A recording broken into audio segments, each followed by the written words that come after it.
7절에서 23절 말씀 보도록 하겠습니다. 39절 전체 지난주와 근거이 똑같은데요. 7절에서 23절 우리 같이 보도록 하겠습니다.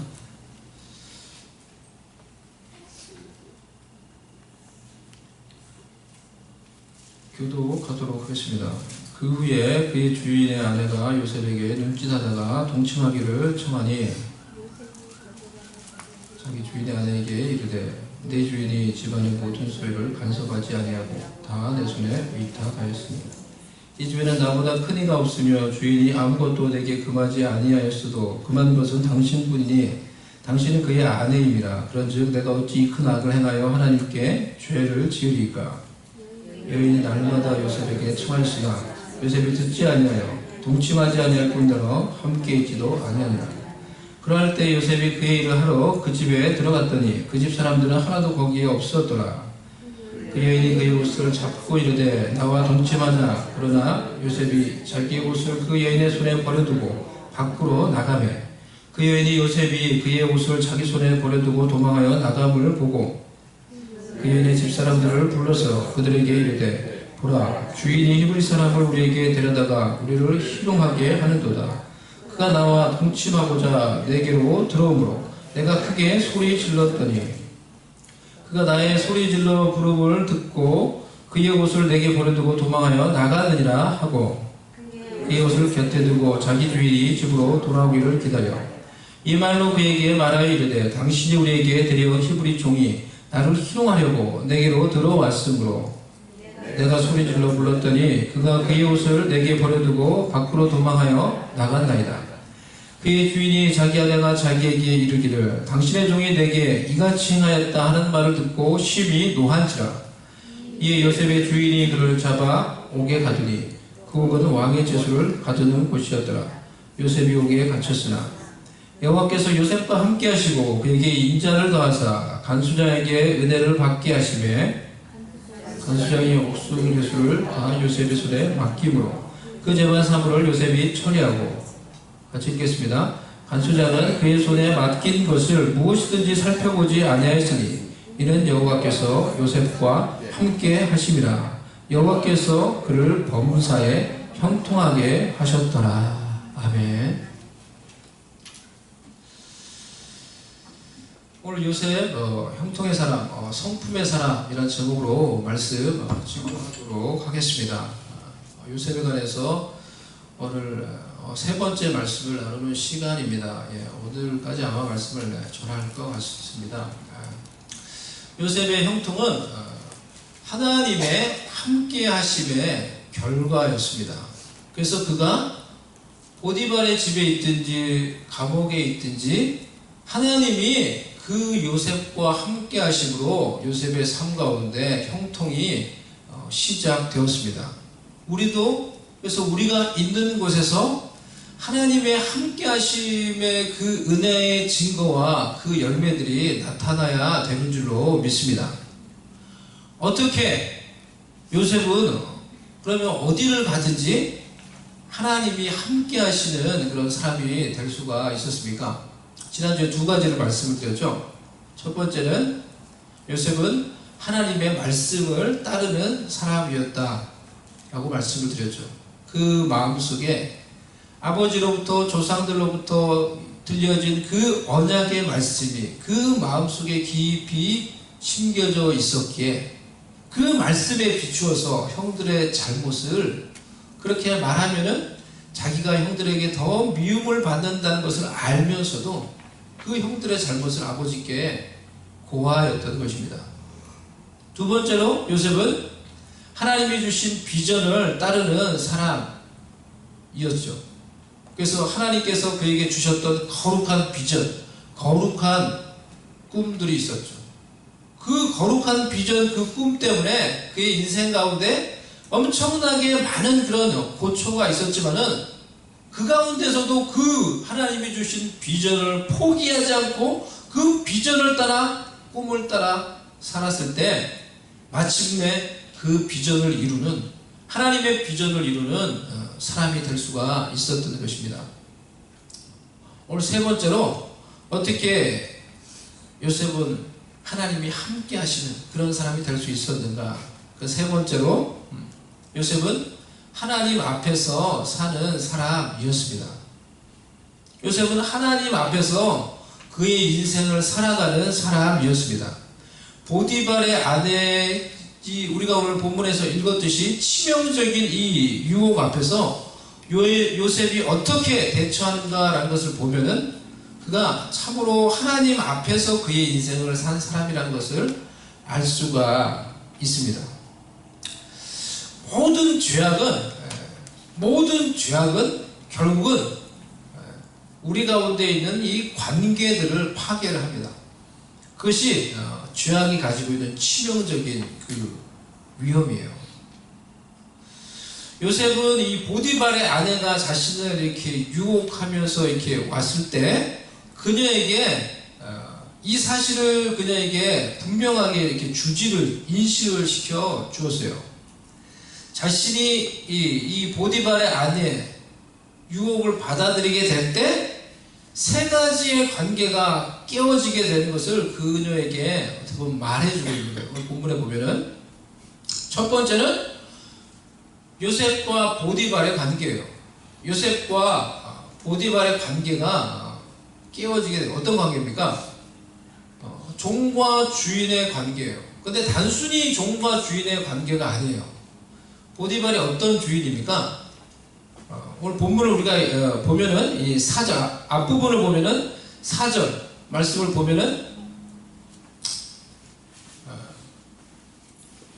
주인 보디발이 이 요셉 가운데 이 하나님이 함께 하시는 그것들을 보고 느끼면서 요셉에게 은혜를 베풀죠. 요셉에게 은혜를 베풀어서 그 가정에 있는 그 모든 것들을 요셉에게 다 맡겨버려요. 이 보디발이 이집트의 높은 이 고위 관료라고 이렇게 생각을 하는데요. 그러니까 집이 큰 거예요. 집이 의리의리한 거예요. 쉽게 말하면. 그러니까 집에 할 일이 얼마나 많이 있습니까? 그런데 종들도 많이 있고. 근데 보니까 요셉이 눈에 탁 띄는 거예요. 그리고 요셉 가운데 그가 믿는 하나님이 함께하는 게 눈에 보여요. 그러니까 이 보디발이 아무것도 아닌 이 종에게 은혜를 베푸는 거예요. 은혜를 베풀고 그를 믿고 신뢰해서 그 집의 모든 것들을 다 요셉에게 이제 맡겨버리게 된 것입니다. 4절 말씀 보면은 요셉이 그의 주인에게 은혜를 입어 섬김에 그가 요셉을 가정 총무로 삼고 자기의 소유를 다 그의 손에 위탁하니, 이 말씀을 보면은 주인 보디발이 요셉을 얼마나 신뢰했는지를 볼 수가 있는 것입니다. 그리고 요셉은 이러한 자신을 신뢰하고 자신의 그 모든 집안일을 다 자신의 모든 소유를 자신에게 맡기는 그 주인을 위하여서 최선을 다해서 충성을 다해서 그 가정의 일들을 섬겼던 것입니다. 그러니까 요셉과 보디발의 관계는 단순한 주인과 종의 관계가 아니라 어떤 관계입니까? 신뢰와 충성의 관계인 거예요. Trust and loyalty. 이 관계로 서로 엮여져 있는 그런 관계인 거예요. 그런데 요셉이 보디발의 아내의 유혹을 받아들이면은 이 보디발과의 이 신뢰와 충성의 이 관계를 깨뜨려 버린 거예요. 그래서 8절에 요셉이 거절하며 자기 주인의 아내에게 이르되 내 주인이 집안의 모든 소유를 간섭하지 않고 다 내 손에 위탁하였으니 그렇게 나를 믿고 나를 신뢰하고 모든 것을 다 맡겼다는 거예요. 내가 이 신뢰의 관계를 깨뜨릴 수 없다는 거예요. 두 번째는 보디발과 그의 아내와의 관계예요. 보디발의 아내의 유혹을 받아들이게 되면은 요셉은 이 보디발과 그의 아내의 이 부부관계를 깨뜨리는 주범이 되는 거예요. 그래서 9절에 그만 것은 당신뿐이니 당신은 그의 아내이다. 당신은 그의 아내이다. 정신 차리라고요. 내가 당신의 이 유혹을 받아들이면은 나는 당신과 당신 남편 나의 주인의 이 부부관계를 깨뜨리는 주범이 된다. 세 번째로 하나님과의 관계입니다. 그래서 9절에 뭐라고 마지막으로 말합니까? 그런즉 내가 어찌 이 큰 악을 행하여 누구한테요? 하나님께 죄를 지으리까? 이렇게 말하고 있는 거예요. 결국은 이 유혹을 받아들임으로써 하나님과의 관계가 파괴된다라는 것입니다. 모든 죄악은 이와 같이 우리의 관계를 파괴하는 것입니다. 그것이 죄악이 무서운 이유인 거예요. 그리고 죄악으로 인한 가장 중요한 관계의 파괴는 하나님과의 관계의 파괴인 것입니다. 죄악은 우리 가운데 하나님께서 허락하신 아름답고 정상적인 모든 관계를 무너뜨리고 파괴합니다. 그리고 그 중에서 가장 치명적인 파괴는 우리와 보이지 않는 하나님과의 가장 중요한 관계가 죄악으로 인해서 파괴되고 무너지게 된다는 것입니다. 그렇기 때문에 우리 삶 속에 죄악이 있을 경우에 가장 중요한 하나님과의 관계가 파괴되어 있기 때문에 하나님이 함께 하셔서 우리의 삶을 형통케 하시려고 해도 그 은혜를 우리 가운데 베풀 수가 없는 것입니다. 죄악은 우리와 하나님과의 관계를 파괴시키고 하나님과 우리의 관계를 가로막고 있는 가장 큰 주범이요 가장 큰 장애물이 되는 것입니다. 그렇기에 우리가 하나님이 주시는, 하나님이 함께 하셔서 형통케 하시는 그런 은혜의 삶을 살려고 하면은 하나님 앞에서 사는 사람이 되어야 하는 것입니다. 하나님 앞에서 살아가는 인생이 되어야 된다는 거예요. 하나님 앞에서. Before God. 이 헬라어로 이야기하면은 코람데오라는 이런 단어인데요. 코람이 before예요. 그리고 이제 데오가 God 이런 거예요. 이 하나님 앞에서 코람데오의 삶을 살아야 하는 것입니다. 아무도 보지 않을 때 나는 어떠한 사람인가? 이런 질문 앞에서 우리 자신이 정직하고 투명할 수가 있어야 하는 것입니다. 하나님 앞에서 우리가 정직하고 투명할 수 있어야 그 정직하고 투명한 하나님과 나와의 관계를 통하여서 하나님께서 내게 주시는 풍성한 생명의 은혜가, 형통케 하시는 은혜가 우리의 삶 가운데 흘러 들어오는 것입니다. 성경에서 하나님을 경외하는 자들에 대한 그런 말씀과 그런 약속들이 많이 나오죠. 제가 이번 주에 시편 111편 말씀을 읽었는데요. 5절 6절에 이런 말씀이 있습니다. 여호와께서 자기를 경외하는 자들에게 양식을 주시며 그의 언약을 영원히 기억하시리로다. 그가 그들에게 먼 나라의 기업을 주사 그가 행하시는 일의 능력을 그들에게 알리셨도다.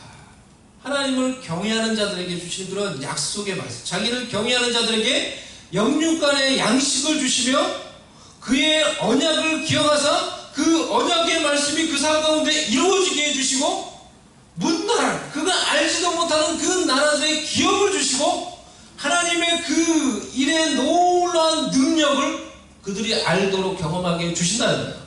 이것이 어떤 자에게요? 하나님을 경외하는 자에게 주시는 약속이라는 거예요. 하나님을 경외하는 자가 어떤 자입니까? 오늘 지금 이 말씀으로 쉽게 말하면 무엇입니까? 하나님 앞에서. 하나님 앞에서 정직하고 투명한 그런 마음을 가지고 살아가는 자가 곧 하나님을 경외하는 자예요. 그리고 그러한 자에게 이런 약속이 이루어진다고, 복이 이루어진다고 성경이 우리에게 말을 해주고 있는 것입니다. 요셉이 그와 같이 산 거예요. 하나님 앞에서 하나님을 경외하는 마음을 가지고 하나님 앞에서 정직하고 투명한 그 마음을 가지고 그 여인의 유혹 앞에서도 내가 어찌 하나님 앞에서 이 큰 죄악을 저지르니까 라고 말하며 그것을 물리치니까 결국은 그의 인생 가운데 하나님을 경외하는 자에게 베푸시는 그런 복과 은혜가 나타나게 된 것입니다. 사랑하는 성도 여러분, 우리가 이 세상을 살아갈 때 그렇기 때문에 무엇보다도 하나님과의 관계를 가장 소중하게 여기며 하나님 앞에서 살아가려고 부단히 노력하고 애쓰는 저와 여러분이 되시기를 바랍니다.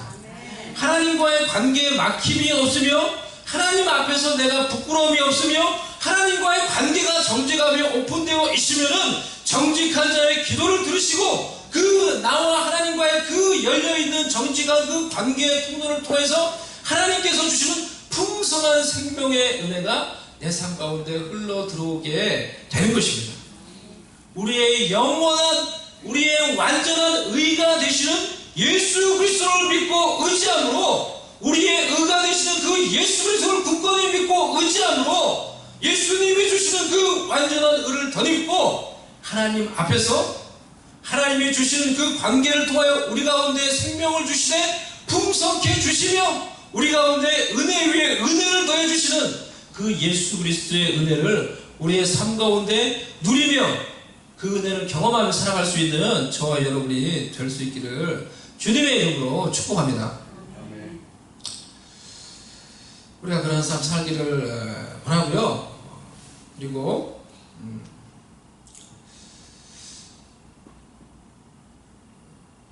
오늘 마지막으로 하나 더 살펴볼 것은 형통의 사람이 되기 위해서 준비해야 될 것들 우리가 살펴보기를 원합니다. 요셉은 한마디로 형통의 사람이었어요.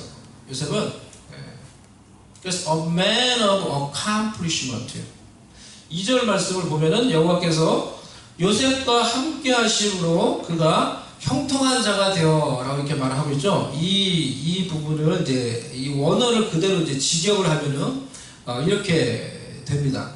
The Lord was with Joseph and he was a man of accomplishment, a man of prosperity. 이렇게 이제 직역을 할 수가 있어요. 이 형통케 하다, 이 형통이라는 이 히브리어 원어가 찰레아흐라는 단어예요. 찰레아흐라는 단어인데 이 단어가 우리가 보는 이 39장 안에서 요셉의 인생을 설명하는데 이 단어가 요셉의 인생을 설명하는데 3번이나 이 단어가 쓰여요. 요셉의 인생이 어떤 인생인가, 요셉이 어떤 사람인가를 설명하기 위해서 형통이라는 단어가 3군데에서나 쓰여요.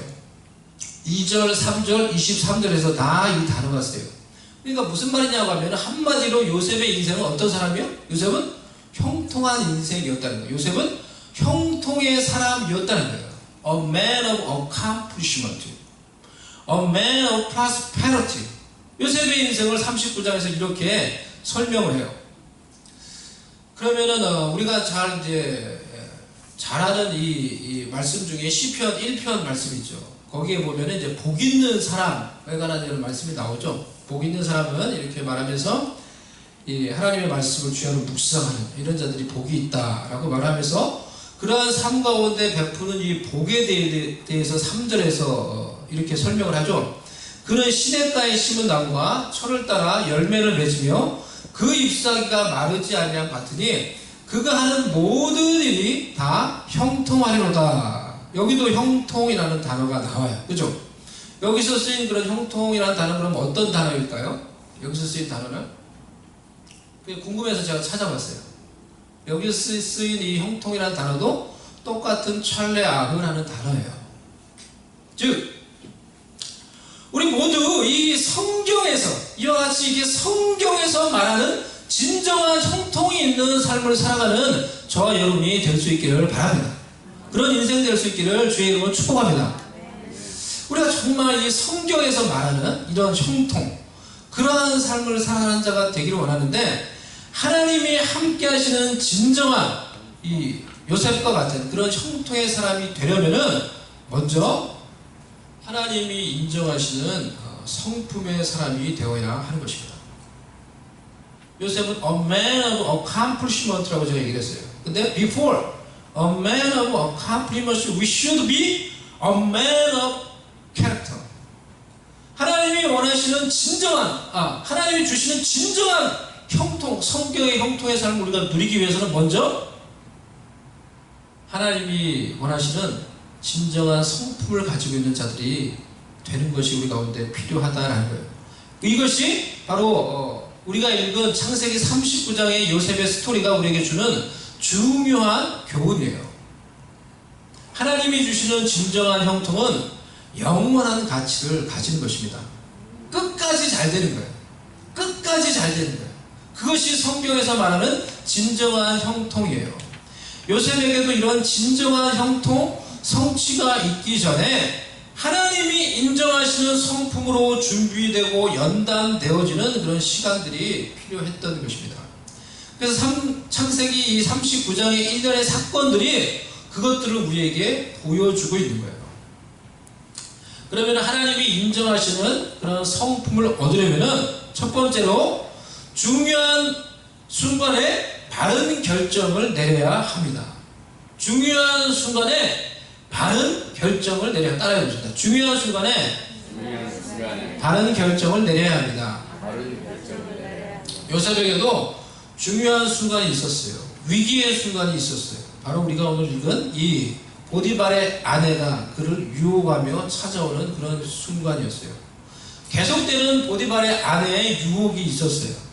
그 유혹 앞에서 요셉은 단호했습니다. 그날은 아예 그녀가 작정을 했습니다. 그래서 아마 그 집 안에 있는 모든 사람들, 모든 종들을 다 내보냈던 것 같아요. 그래서 요셉이 그 집에 일하러 들어갔을 때 그 집에는 요셉과 그 여인밖에 없었어요. 요셉과 그 여인만 있는 그 공간에서 그 여인이 요셉의 옷을 붙잡고 유혹했어요. 그러니까 요셉이 어떻게 했습니까? 요셉은 옷을 뿌리치고 옷을 벗어던지고 나왔어요. 이 한 설교가가, 한 청교도 설교가가 이 부분을 이렇게 설명을 했습니다. Joseph lost his coat, but he kept his character. Joseph lost his coat, but he kept his character. 아주 멋진 그런 말이라고 생각해요. 요셉이 그 보디발의 아내, 그 주인의 아내의 그런 치명적인 유혹을 단호히 거절하고 거부하기로 결정을 내린 순간 그에게 잃은 것이 있고 또 얻은 것이 있습니다. 잃은 것은 무엇입니까? 그는 무엇을 잃었습니까? 그렇게 결정을 하면서 그는 무엇을 잃었습니까? 먼저 옷을 잃어버렸죠? 옷을 벗고 이제 나왔으니까 옷을 잃어버렸어요. 또 무엇을 잃어버렸습니까? 그 보디발의 그 집에서 어느 정도 보장되어 있는 그 안락한 삶, 어느 정도 위치에 오는 거예요. 벌써 그 집 전체를 감독하는 것도 위치에 오는 거예요. 그 집에서 보장된 어느 정도 안락한 형통한 삶을 잃어버리게 된 거예요. 하지만 얻은 것이 무엇입니까? 그는 무엇을 얻었습니까? 대신 그는 그의 성품을 지켰습니다. 그리고 하나님이 인정하시는 성품을 얻었습니다. 그것이 그가 얻은 거예요. 중요한 순간에 우리가 내리는 결정은 우리가 어떤 성품의 사람인가를 보여주며 증명해 줍니다. 우리가 편안하고 안락한 그냥 평상시의 환경 속에서 어떤 일로, 오늘도 이제 예배 오늘 못 나오신 분들이 많이 있죠. 아파서 못 오신 분들 있고, 출타하신 분들도 있고, 여러 사정 못 오신 분들 있잖아요. 이런 상황 가운데서 우리가 주일에 교회 오고 못 오고 그거는 큰 문제가 되지 않을 수 있어요. 근데 극악한 상황에서 너 교회 가면 죽어, 너 교회 가면 죽어, 이렇게 말하는데 아닙니다. 저는 오늘 교회 가야 됩니다 라고 말하고 교회를 간다고 하면은, 그렇게 결정을 낸다고 하면은 그것은 그 사람이 어떤 신앙의 성품을 가지고 있는지를 보여주는 거예요. 무슨 말인지 아시겠습니까? 군대 같은 데서 이제 그런 상황이 펼쳐져요. 교회를 못 가게 해요. 교회를 못 가게 해요. 이래야 되니까 교회를 못 가게 해요. 근데 그럴 때 어떻게 합니까? 교회 가야 됩니다. 교회 가야 됩니다. 저도 그래 막 갔어요. 죽으라고 갔어요. 처음에는 욕하고 막 그렇게 하는데 몇 번 그렇게 딱 가니까 그 다음부터 이제 보내줘요. 그냥 쟤는 교회를 가야 되는 애구나, 정말로 신앙이 있는지 없는지 테스트하는 게 쉽게 말하면 이 고참들이 그렇게 막 핍박을 하면은 신앙이 없는 사람은 안 가요. 안 가요. 그것도 쉬는 게 좋거든요. 그냥 쉬는 게 안 가요. 근데 그래도 막 가면은 나중에는 불러요. 너 교회 가야 되지? 막 불러요. 교회 가라고 불러요. 챙겨줘요. 막 빨리 교회 가라고, 언제까지 나와야 된다고.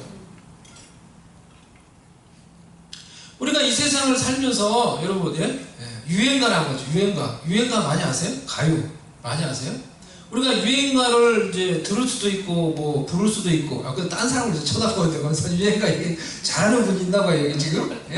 유행가를 부를 수도 있고 우리가 뭐 이렇게 들을 수도 있어요. 유행가 중에도, 가요 중에도 가사가 참 은혜로운 게 있습니다.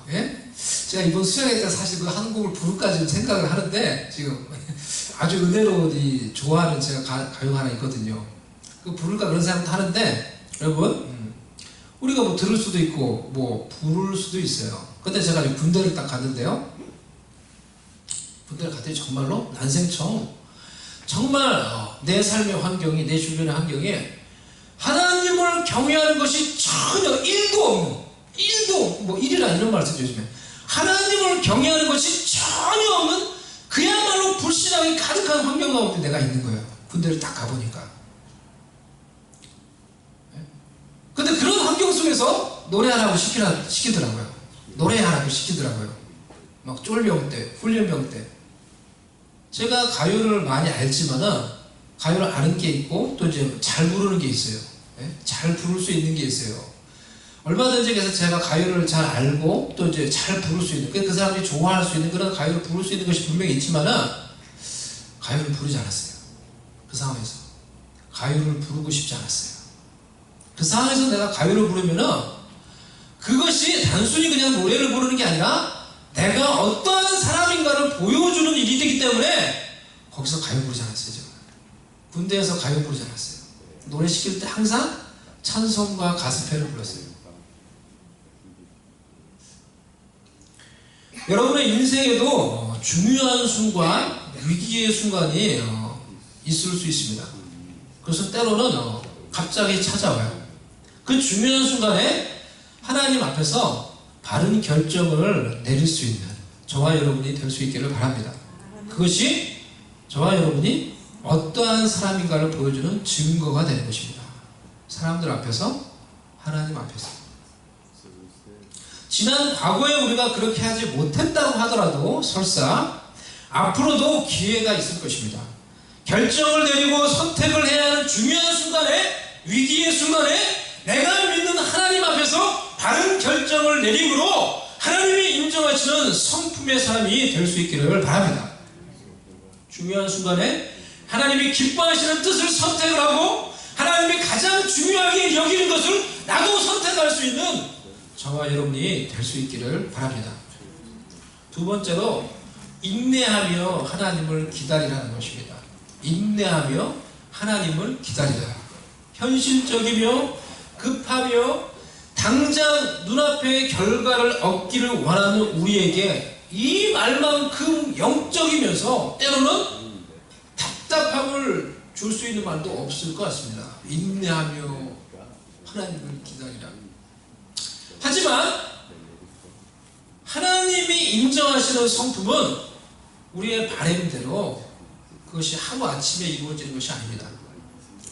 하나님이 주시는 진정한 형통을 얻기 위해서는 먼저 하나님이 인정하시는 성품과 인내가 있어야 하는 것입니다. 그래서 주님 알겠습니다. 주님 저에게 인내가 필요하군요. 제가 인내할 수 있도록 저에게 인내를 주시옵소서. 지금 당장. 주님, Lord, give me the patience right now. 이렇게 기도해서 인내가 이루어지는 게 아니라는 거예요. 이렇게 기도해서 인내가 이루어지는 게 아니라는 거예요. 비록 시련 속에서 하나님이 요셉과 함께 하셨지만 온전한 성품으로 하나님이 마음껏 쓰시는 하나님의 도구가 되기 위해서 요셉에게도 많은 인내와 연단의 시간이 필요했던 것입니다. 요셉이 17세 애굽의 종으로 팔려갔다고 하면은 요셉이 몇 세 애굽의 총리가 되었습니까? 30세 총리가 되었습니다. 13년의 기간 동안, 적어도 13년의 그 긴 10년이 넘는 그 긴 기간 동안 요셉도 시련을 겪으며 인내하며 하나님을 기다리며 하나님의 때를 기다려야 했던 것입니다. 왜요? 하나님이 정말로 인정하는 온전한 성품으로 훈련되고 연단되기 위해서입니다. 보디발의 아내의 유혹을 거절한 결과 당장 어떻게 됐습니까? 억울하게 누명 썼어요. 억울하게 누명 써가지고 감옥 들어갔어요.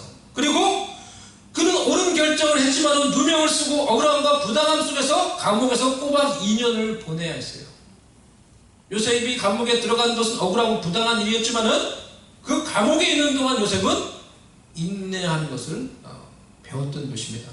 하나님을 기다리며 하나님의 때를 기다리는 것을 그 속에서 배운 것입니다. 시편 27편 14절에 너는 여호와를 기다릴지어다. 강하고 담대하며 여호와를 기다릴지어다. 우리 한번 이 말씀을 같이 한번 읽어보겠습니다. 시작. 너는 여호와를 기다릴지어다. 강하고 담대하며 여호와를 기다릴지어다. Wait for the Lord, be strong and take heart and wait for the Lord. 이 말씀처럼 요셉도 그 감옥에서 그 억울함 속에서 하나님을 기다리며 자신의 마음을 지키며 강하고 담대한 마음으로 하나님을 기다리고 하나님의 때를 기다렸더니 마침내 하나님이 인정하시는 온전한 성품의 사람이 되었습니다. 그리고 그 견고한 성품 위에 하나님이 원하시는 형통과 계획을 이루는 하나님의 도구가 될 수가 있었던 것입니다. 이것이 창세기 후반부와 이 출애굽기로 이어지는 요셉의 스토리가 우리에게 가르쳐주고 있는 메시지예요. 이 요셉이 왜 중요한가? 히브리서 6장 11절 12절 말씀 보면은 우리가 간절히 원하는 것은 너희 각 사람이 동일한 부지런함을 나타내어 끝까지 소망의 풍성함에 이르러 게으르지 아니하고 믿음과 오래 참음으로 말미암아 약속들을 기업으로 받는 자들을 본받는 자 되게 하려는 것이라. 우리가 어떻게 하나님의 약속들을 기업으로 받는다고 지금 이 히브리서 6장에서 말하고 있습니까? 어떻게요? 믿음과 오래 참음으로. 믿음과 오래 참음으로 하나님의 약속을 나의 재산, 하나님의 약속이 그대로 이루어지는 나의 기업으로 받게 된다라는 거예요.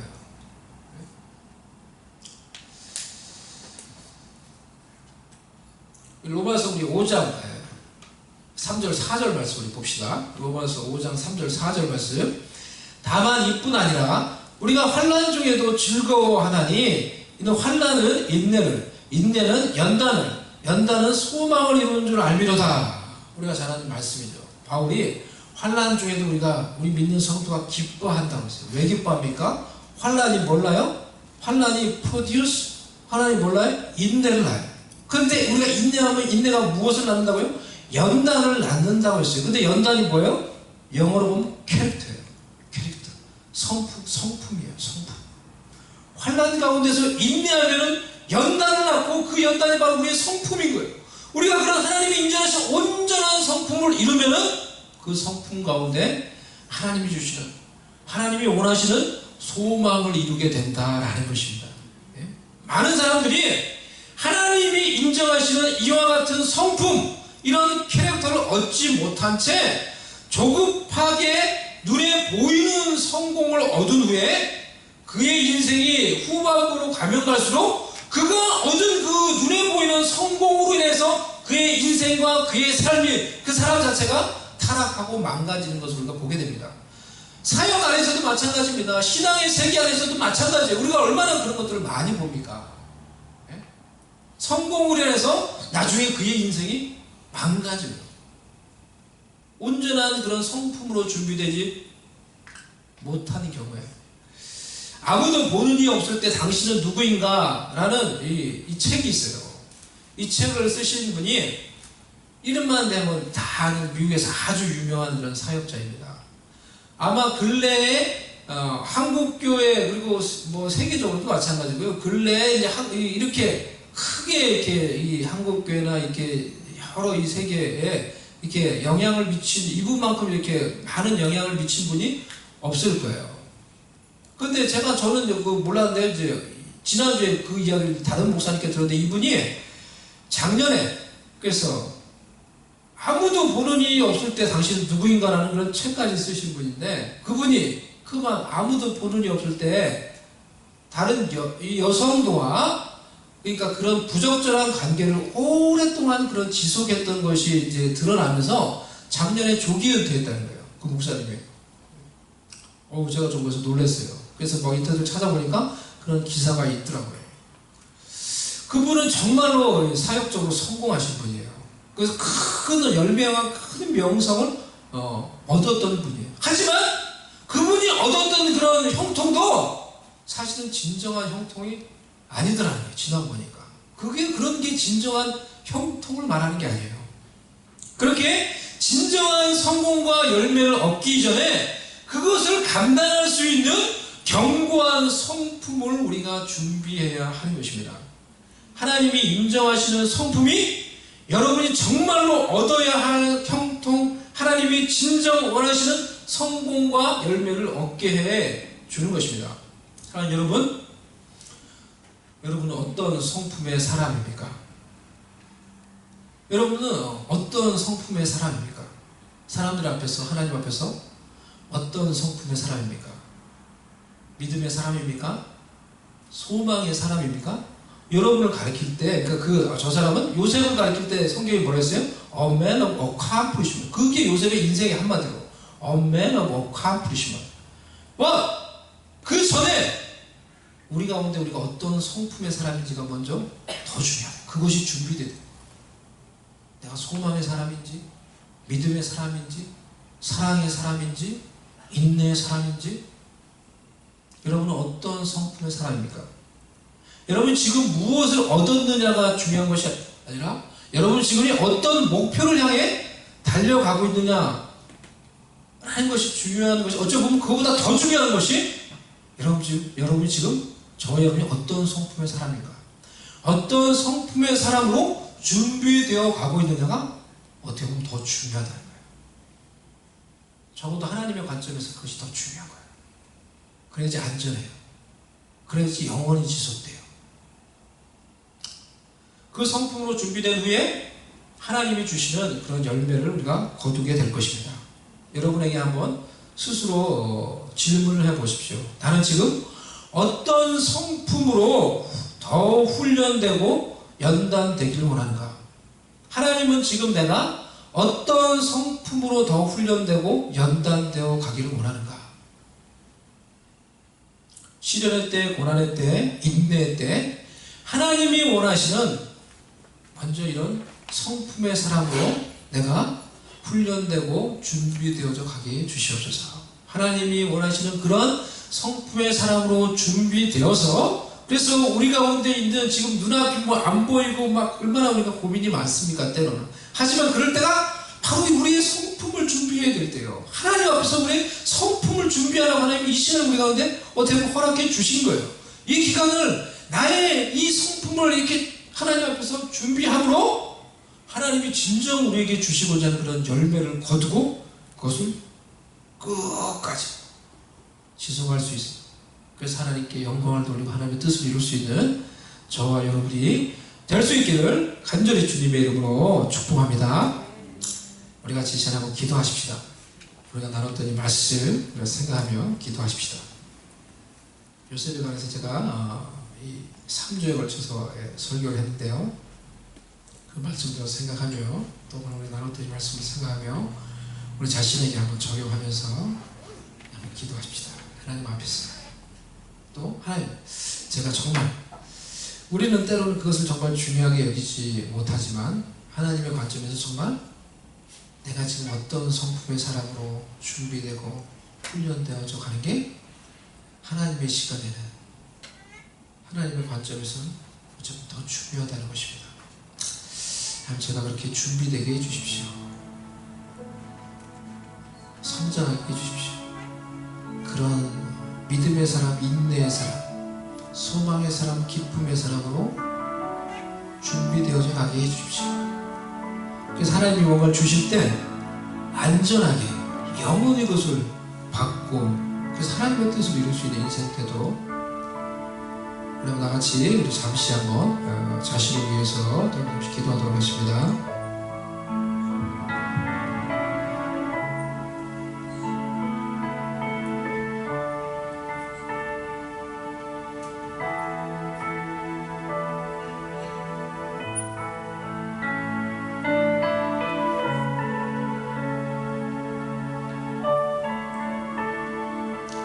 하나님 아버지, 우리는 늘 급하며 늘 조급하며 늘 눈앞에 열매를 원하며 결과를 얻기 위해서 우리가 발버둥 치지만 때로는 우리의 시간대로 하나님의 시간이 흐르지 않아 우리가 괴로울 때가 많이 있지만 그것을 통해 하나님이 우리의 성품을 다듬고 계시는 우리가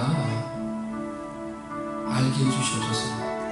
인내를 배우게 하시고 하나님이 원하시는 그런 믿음으로, 성품으로, 사랑으로, 온전함으로 우리가 훈련되고 자라가게 해주셔서 하나님이 주시는 것을 놓치지 않고 완전하게 받으며 우리의 삶을 통해서도 하나님이 기뻐하시는 귀한 뜻을 이룰 수 있는 그런 성품의 사람 될 수 있도록 은혜를 베풀어 주시옵소서.